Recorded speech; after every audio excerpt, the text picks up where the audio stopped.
नाजरीन अवारी सी रहे हो खबरचार न्यूज़ में खबर शामिल क्यों था जाम साहब का। जाम साहब में फ़कीर गुलाम रसूल मलक तरफ़ा ईद मिलाद नबी जो जलसो जो इनक़ाद करायो वियो, जंहिंमें हज़ारनि जी तइदाद में आका लजपाल जे परवाननि शिरकत कई। वधीक तफ़सील ॾिसूं था यूसुफ रिंद जी हिन रिपोर्ट में।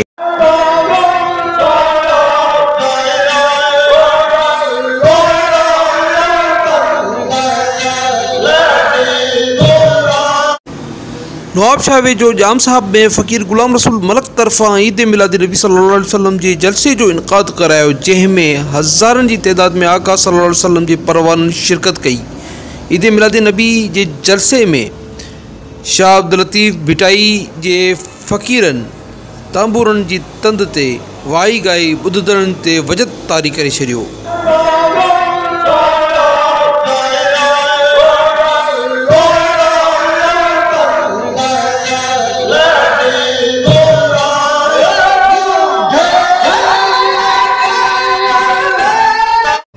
आका लजपाल सल्लल्लाहु अलैहि वसल्लम जी शान में नज़राने अक़ीदत पेश करण लाइ पाकिस्तान जी मशहूर नात ख़वाननि नातूं पढ़ियूं।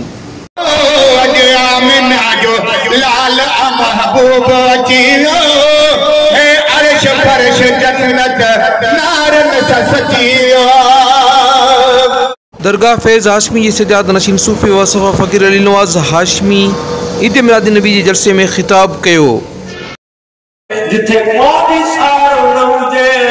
हबीब करीम अलैहिस्सलाम जा गुलामो उन्हनि गुलामनि खे मुस्तफ़ा बोले बोले सद कंदो, सारे सद कंदो ओ मुझो कोई हार बेच धणी समर जिन नसा।